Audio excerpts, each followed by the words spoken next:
So we continue with our reading on page number 4 and paragraph number 9. In the same paragraph, he describes how authors of different revolutions, they cannot be regarded as poets, not necessarily as poets, primarily because it is true that these men have contributed to the human civilization creatively. They have contributed to the expansion of human civilization, but they cannot be regarded as poets because the qualities of their language do not cater to the poetic experience, and they may not necessarily cater to or reveal the essential truths that a poet is supposed to do. And in the next line, he even says that Shakespeare, Dante, and Milton, they all are philosophers of the loftiest kind. Now we all know that these three men, they are seminal figures. They are very important, crucial literary and poetic figures in all three ages, different eras, Shakespeare, Dante, and Milton. But he says they are philosophers too. Why? Because these three men, or poets like the poets, modern poets example that he has taken, they have catered to the superhuman wisdom which somewhere addresses the intellect part of human mind. Shelley somewhere regards these men more to be philosophers, Shakespeare, Dante, and Milton more to be philosophers than poet, although it's a universal fact that these three men are poets as well of the loftiest kind, but he says they are philosophers of the loftiest kind primarily because they cater to the wisdom part of the human intellect, something which puts a pressure onto the human mind to such an extent that the boundaries of their imagination, they cease to exist. That means it's true that they have been restricting, they have been sticking themselves to the traditional rhythm form and traditional demands of the metrical arrangements, and they have somewhere conformed to these arrangements, metrical arrangements, and they're truly poetic in nature. But again, their imagination is limited because they also cater to that wisdom part. And if I quote it from the text, it says, "It is a strain which distends is to swell. It is their philosophy satisfies the intellect, and it is a kind of strain, it is a kind of burden which distends, which swells, and then bursts the circumference of the reader's mind. In a way, it limits the boundaries of the reader's mind onto believing onto those universal intellect part of human brain." So in the next paragraph, he says that there is a misconception that poetry has only a didactic purpose, or it is intended to be written in a way that it tries to bring some moral improvement in the listeners, or it tries to morally reprimand or teach its listeners to some particular ways. But this is quite a reductionist way, this is quite a reductionist approach to see poetry, to view poetry, or to, in a way, devaluate the entire purpose of poetry. Why? Because it is true that poetry has created a blueprint, a kind of skeleton, a framework for the codes of conduct, of the routines and rituals of the human life, or the civic and domestic life. And it is again true that from these elements which poetry creates, further civil and domestic life of human beings, further schemes of these civil and domestic lives were created. But at the same time, Shelley says that poetry acts in another completely different and divine manner. And what is that divine manner and how is it divine? He says that poetry awakens and enlarges the mind by rendering or by introducing a range of multiple, unapprehended, undiscovered combinations of thought. Or in other words, by awakening the mind with new range of new thoughts, it in a way augments, it in a way enlarges the capacity, the peripheries of mind by introducing it to some of the hidden beauties of the world. Now the question is how it does that. He simply says that poetry makes some objects which are already familiar in nature, it makes it as if they were never familiar. Some objects which are already familiar and known to human beings, it introduces them in such a manner that it appears that they were never familiar in that way. It reproduces, in other words, it reproduces all that it represents. It reproduces all that it represents. Now let's take an example of what I meant with this, it reproduces all that it represents. All that it represents. How many of us have thought of the west wind as, quote unquote, the wild spirit which are moving everywhere, destroyer and preserver here or here? Or I took the example of Mont Blanc in the beginning, and when he says in these lines, "And what were thou and earth and stars and sea, if to the human's mind's imaginings silence and solitude were vacancy?" So it's true that these celestial bodies, earth, stars, seas, they have existed in past, but had it not been to the human's mind, had it not been to the imagination of human mind, they were nothing more than silence, they were nothing more than a vacant place or object to dwell onto, or they were nothing more than a vacant or a silent place wherein which has nothing extraordinary about it. So it certainly is a familiar object, is shown to us in such a manner that it becomes very unfamiliar in its original place. Another example. For example, human beings have this very common tendency, very common experience of dreaming, the phenomena of dream. So, how about a poet's dream? How about a composition on a poet's dream? And if I quote these lines from the poet's dream, it goes something like this: on a poet's lips I slept. So, dream is saying, on a poet's lips I sleep on. On a poet's lips I slept, dreaming like a love adept, in the sound of his breathing kept, nor seeks nor finds he mortal blisses, but feeds on the aerial kisses of shapes that haunt thoughts and wildernесses. He will watch from dawn to gloom. Now, this is a stanza change, and here the focus now comes on to the poet himself.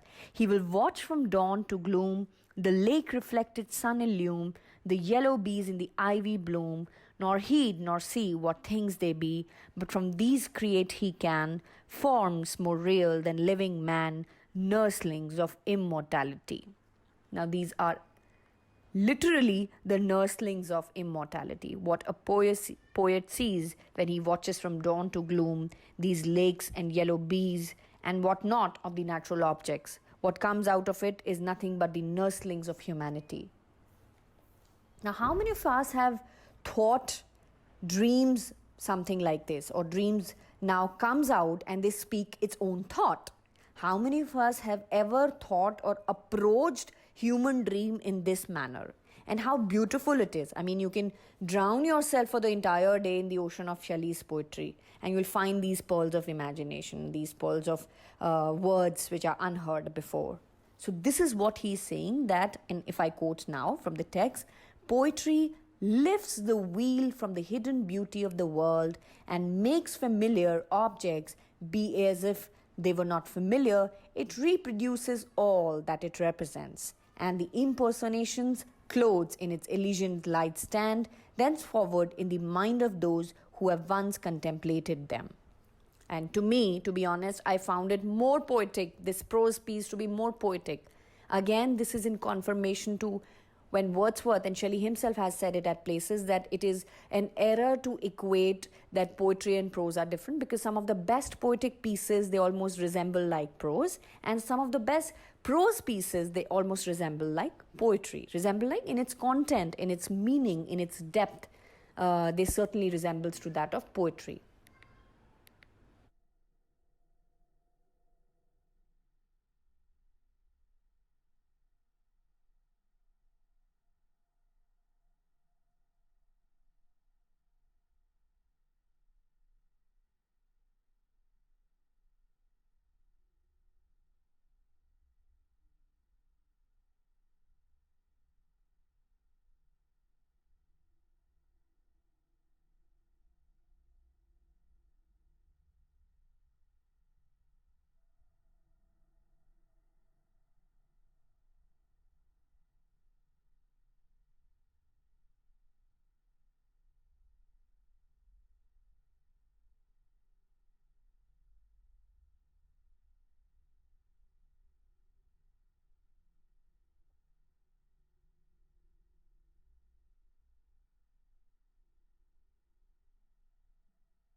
In the same paragraph, paragraph number 13 and page number 9, he describes a very important thing, and that is, if you've ever wondered about what this element of mysticism is, which more or less all poets of different stages, of different ages, different eons, almost all eons across different soil, different continents they've talked about, or what exactly was this unique hyper-acute hyper-acute experience or hyper-acute sensitivity towards the outside experience. Now, this man clearly states that experience, that essential ingredient of poetic experience, of poetic mysticism, which is something which has been unsaid before in any of the defenses. And this, he says, the great secret of morals is love, or a going out of our own nature. Okay. So he says here, the great secret of moral is love, or a going out of our nature and an identification of ourselves with the beautiful which exists in thought, action, person, and not our own. A man to be greatly good must imagine intensely and comprehensively, and he must put himself in the place of another and of many others, that is this element of universalism, and the pains and pleasures of a species must become his own. So he must empathize in the first place in order to get that experience of a poetic experience. This is where this element of mysticism in poetry also comes in. That is, the great secret of morals is love. When the poet becomes, in case of Wordsworth, we saw when the poet became one with nature, he experienced this sense of mystic love towards nature, just as a beloved would feel for his or her lover. Similarly, this presence or absence of poetry in a particular person or in a poet is in its most perfect and universal form. And this has to be found to be connected with the good or evil in the conduct or habit. And that is the reason why earlier he has regarded all religions to be allegorical, and these codes and conduct that we see in human life, in human civilization now, is something the part of something which is given indirectly or figuratively with the help of poet. In the last few lines, he says that those in whom the poetic faculty is less intense, though great, but less intense, such as Euripides, Lucan, Tasso, and Spenser, they have certainly frequently affected a moral aim, and the effect of their poetry has diminished in exact proportion to the degree in which they compel us to advert to this purpose. And what is that purpose? The purpose is not to get themselves embodied, that is, I'm talking of the poets. The purpose is not to get themselves embodied in the conceptions of right or wrong, or in the most simplest words, to be judgmental about it. Rather, to put themselves into the shoes of those characters, into the empathizing position of those characters, and participate in neither of their actions. And ultimately, how he achieves this effect? This effect is achieved by a great instrument he calls imagination. Very important. Let's read it again. The great instrument of moral good is the imagination, and poetry administers to the effect by acting upon the cause. If I'll just underline it once again.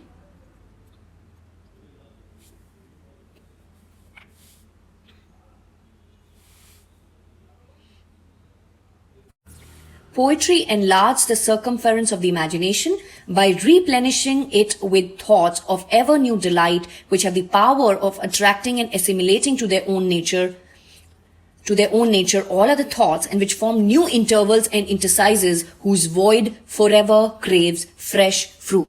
In simple words, if I take it to the level of the most basic layperson explanation, he says that instead of simple words, if I explain this entire idea of Shelley, he says in the layperson's language, he says that those men who have carried out certain revolutions in past, for example, John Locke and other such rationalists, who have certainly carried out a kind of intellectual revolution. These philosophical men have carried out an intellectual revolution, but they cannot be regarded as poets. They are just inventors. Poets are the one who have somewhere enlarged our boundaries, enlarged our perimeter, the width of their imagination, and they have replenished this width of imagination. They have replenished this range and scope of our mind by giving us thoughts of new delight, thoughts of ever new delight. And how is that possible? That great instrument is the use of imagination, and that great instrument of moral good is use of imagination. And it is poetry which administers to the effect by acting upon this cause of imagination. And the terms he uses here of cause and effect. Effect is when the poet indulges in interpreting his own conceptions of right and wrong. That is in the power of effect of that certain actions, circumstances, situations, and the effect part of it. When they indulge too much into this effect part, they are somewhere diminishing their own proportion of best poetry. And he takes up the example of Spenser, Euripides, Lucan, and Tasso. They all are having, or they all exhibited poetic faculty of excellent nature. But where were they lacking? Because they were focusing too much on the effect part. That is, what exactly is the conceptions of right and wrong? That is, putting a lot of emphasis on the moral part of something or being judgmental. Rather, he says, those are the good poets who expand themselves at the causal level. C-A-U-S-A-L. Causal level is when they try to enlarge the range, the scope, the perimeter, the boundaries, the width of imagination by bringing up new thoughts of ever new delight. So ideally, the job of the poet is to function or to put his best energies onto this cause part. That is, by exercising his imagination to its best effect, rather than putting his energies or impact upon the effects.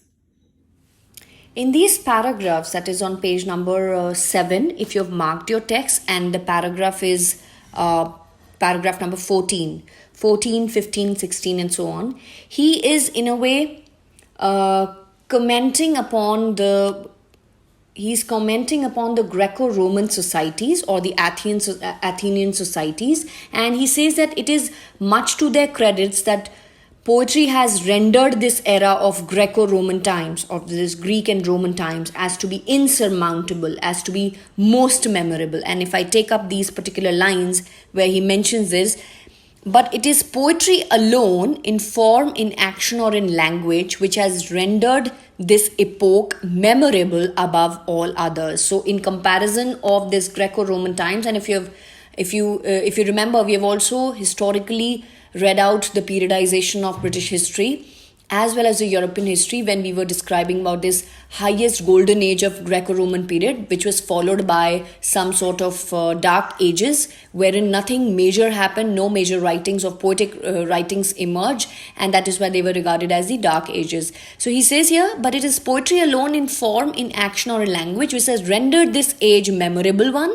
above all others, and the storehouse of examples to everlasting times. And then in the next paragraph, there is a kind of digression, and he describes the case that why is it that these Athenian society has produced some of the best pieces. The reason he gives is for the Athenians employed language, action, music, painting, and the dance and religious passion of power, each division in the art which was made perfect in its kind of artist of the most consummate skill, and was disciplined into a beautiful proportion and unity one towards the other.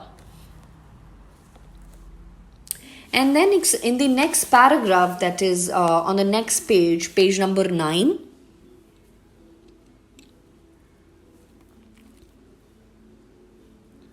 again he describes, he himself confesses that he is digressing a bit, but he describes about the peculiarities, why it was a better age as compared to the other. He says the reasons has been the drama of Athens, or whatsoever else it may have approached to its perfection, ever coexisted with the moral and intellectual greatness of the age.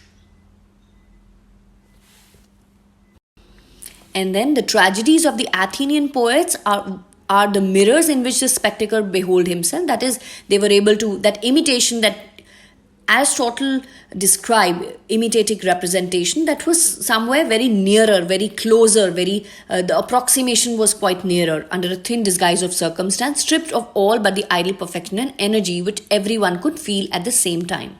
Now we move on to the next paragraph. And you can give it a quick reading. It's very simple. It is something that you've already read in Aristotle, and the fact that you've read John Dryden's essay as well, somewhere it relates to all these arguments. Very simple to follow. The language is straightforward. It's self-explanatory. So we move on to the next paragraph, important paragraph, that is the drama being that form under which a great number of modes of expression of poetry are susceptible of being combined than any other. Then he says the dramatic form, that is the dramatic poetry. Why it was important? Because the drama being that form under which a great number of modes of expressions of poetry are susceptible of being combined than any other, the connection of poetry and social good is more observable in the drama than anywhere else or in any other form. And what are those other forms? Lyrical one, you cannot find. Lyrical is just where the poet is expressing some of his emotions beautifully, but he may not combine a hell range of modes of expression, a different huge range of modes of expression. Dramatic poetry is something which allows you to have a great mode of expression and something wherein this connection of poetry and social good is more observable. Why? Because through drama you can introduce multiple range of characters. When you're introducing these multiple range of characters, obviously you include more poetry, you include a different modes of expression, a number of huge expressions. You are somewhere running closer to that human perfection or the highest perfection of the human society. And then in the next paragraph, he goes on to describe how Homer and Sophocles, they have somewhere given some of the best images. Homer and Sophocles, the former especially, has close sensual and pathetic images with their irresistible attractions. Then we move ahead with the next paragraphs. Now, from paragraph number 20, we are moving on to paragraph number 22. And here on this page, he charts out the history of how from different religions poetic principles apparently emerged. From different religions, poetic principles apparently emerged, and that the world would have fallen into, he says that the world would have fallen into utter chaos, utter anarchy, utter darkness, had there been no poets in the Christian systems of religion and manners. And of course, it is meant for other religions too. How he describes it? Now, if you remember on earlier pages, in earlier paragraphs, he has described how the teachers and certain sages, they have drawn into certain proximity with the beautiful and the truth. They were able to bring out the truth and beauty of human existence by the way of bringing the wisdom of the invisible world, or the other agencies of the invisible world, of the transcendental experience, the otherworldly things that exist otherwise. And that's the reason he said that all religions in actuality, they are allegorical, they are susceptible to some kind of allegory, primarily because they express these divinity, they express this divine rule or this divine wisdom through a figurative representation, or which is very symbolic in nature, figurative representation of the truth. And in the text, he clearly mentions here that at length the ancient systems of religion and manners has fulfilled the circle of its revolution, and the world would have fallen into utter anarchy, but that there were thanks to these poets among the authors of the Christian and chivalric systems of manners and religion, who created forms of opinion and action that were never conceived before. And later on, he says that it is probable that the poetry of Moses, Job, David, Solomon, and Isa had produced a great effect upon the mind of Jesus and his disciples. The scattered fragments preserved to us by the biographies of these extraordinary men, they exist in the most, they are although instinct now, but they exist in the most vivid form of poetry. They exist now in the most vivid form of poetry. And then in the later paragraphs, he described whenever different civilizations have witnessed evil, that is evil of different kind, of of lust, of fear, of avarice, cruelty, fraud, cheating, etc. Whenever these moral anomalies have entered into society, in particular societies, it is because the poetic principles in those ages has extinct. And this is the reason we say that dark ages were the one who did not have its roots of establishment in poetry. The moral anomalies of such state of societies is because no one in those ages could thought, or they found they were capable of creating a poetic idiom or a poetic form or a poetic language or as an institution of poetry. And that's the reason this moral degradation happened. And he says in these following lines, the poetry in the doctrines of, he says, the poetry in the doctrines of Jesus Christ and the mythology and institutions of the Celtic conquerors of the Roman Empire outlived the darkness and the convulsions connected with their growth and victory and blended themselves in a new fabric of manner and opinion. Next important line, whenever the evil of their agencies may have contained sprang, it sprang from the extinction of poetic principle, connected with the progress of despotism and superstition, whatever other elements that came up, extraneous element that came up. And then later on he says, the moral anomalies of such a state of society are not just to be charged upon any class of events immediately connected to them, but they were so because poetry never existed in those times, and those events are most entitled to our approbation, which could dissolve it most expeditiously. It is unfortunate for those who cannot distinguish words from thoughts that many of these anomalies may have incorporated into our popular religion.